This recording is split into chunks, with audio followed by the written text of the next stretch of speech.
कारण तुमचं आयुष्य तुम्हाला घडवायचं आहे. तुमच्या दृष्टीने तुम्ही म्हणत असाल आमचे शिक्षक आमचे शिल्पकार आहे, ते थोड्या काळासाठी आहे, पण आयुष्य खूप मोठं आहे. या मोठ्या आयुष्यामध्ये तुम्ही तुमचे स्वतःचे शिल्पकार आहात.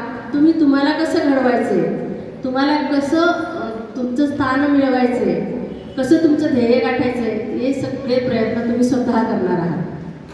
आणि एक थोडं वय असतं की ज्या वयामध्ये तुम्हाला गरज असते प्राथमिक शिक्षणाचं वय, जे 6 ते 14 वयोगट, जिथे जे संस्कार होतात ते कधीच मिटत नाही, अमिट संस्कार असतात आणि नेमके तेच संस्कार देण्याचं काम प्राथमिक शाळा करते.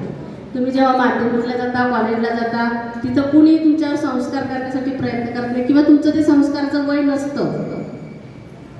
तिथे तुम्ही स्वतःचे तुमचे विचार प्रगल्भ झालेले असतात, तुम्ही तुमचे विचार करत असतात. पण आता आम्ही जे सांगतो तेच तुमचा आदर्श असतो. घरात बघा, जेव्हा एखादं लहान मुलं असतं, तर माझी नात आहे, घरी आली की ती टीचर बनते आणि तिच्या मैत्रिणींना घेऊन ती शिकवत असते. पूर्ण तिच्या टीचरांची ॲक्टिंग ती करत असते. आणि मग तिला विचारलं तू काय होणार आहेस, तर ती फक्त सांगते मी टीचरच होणार आहे. कारण तिचं जगच काय आहे, टीचर आहे. मोठं झाल्यावर कळतं की डॉक्टर आहे, इंजिनियर आहे, अनेक ठिकाणी कार्यालयात ऑफिसमध्ये तुम्ही काम करू शकता, हे नंतर कळतं. पण आत्ता तुमचं जग जे आहे ते काय आहे, तुमच्यासमोर फक्त तुमचे शिक्षक आहे की नाही.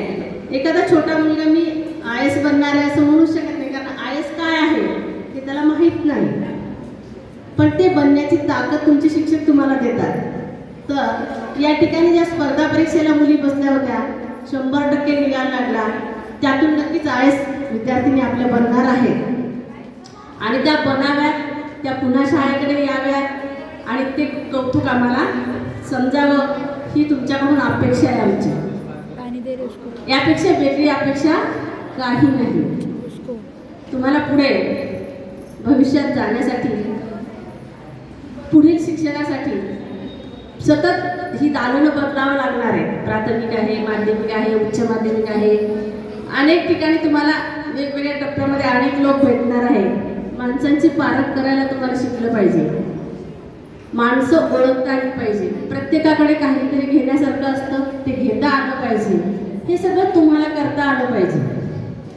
प्रत्येकच वेळी तुम्हाला गुरुजनच लाभतील, तेच मार्गदर्शन करतील असं नाही. तर तुम्हीच तुमच्या भविष्याचं शिल्पकार बना. हे जे आयुष्य आहे, या आयुष्यामध्ये एक धागा सुखाचा आणि 100 धागे दुःखाचे, असं हे आयुष्य आहे. पण जो सुखाचा एक धागा आहे, त्या धागा तुम्ही 100 धाग्यांभोवती गुंफणार आहात आणि यशस्वी आयुष्य तुम्ही जगणार आहात. आयुष्यात स्वावलंबी होणार आहात. स्वावलंबन ही सगळ्यात मोठी गोष्ट आहे. स्त्री शक्ती आदिशक्ती आहे. स्वतःचं आत्मपरीक्षण करा, तुमच्यातल्या ताकदीचा वापर करा आणि स्वावलंबी होऊन स्वतःच्या पायावर जेव्हा उभं राहाल, तेव्हा तुम्हाला आठवेल की खरंच शिक्षणाने आपल्याला काय दिलं, शाळेने आपल्याला काय दिलं. तर तुम्हाला जगण्याची ताकद शाळा देते. तुम्ही परावलंबी असाल तर काही अर्थ नाही. म्हणून सगळ्यांसाठी एकच सांगणे की शिका, मोठ्या व्हा, कुठेतरी कार्यरत व्हा. फक्त स्वयंपाक, धुणं, भांडी, संसार एवढंच करू नका. ते करत करत स्वतःचं आयुष्य जगा. एक सबला स्त्री बना, अबला राहू नका. तर हे जे आहे, हे सगळं तुम्हाला आम्ही सांगतोय, सतत सांगतोय. वर्षभर तुमचे शिक्षक पण सांगतात आहे. तर हे कुठंतरी स्वतःमध्ये रुजवण्याचा प्रयत्न करा की मला सांगितलं जाते तर ते मी आचरणात आणणार आहे. माझ्यावर जे संस्कार शाळेत झाले त्या संस्काराप्रमाणे मी वागणार आहे.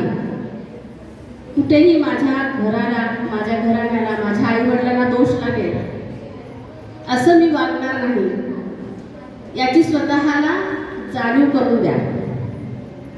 आणि हे सगळं जर तुम्ही स्वतः केलं तर तुम्हाला कोणीही काहीही संस्कार देण्याची गरज पडणार नाही. तुम्ही स्वतःला ओळखायला शिका. आज या ठिकाणी तुमचा निरोप समारंभ आहे, म्हणजे हा सदिच्छा समारंभ आहे. तुम्हाला सगळे शिक्षक इथं येऊन शुभेच्छा देऊन गेले आणि त्या शुभेच्छा सदैव तुमच्या पाठीशी असणार आहेत. तुमच्या आईवडिलांचे आशीर्वाद तुमच्या पाठीशी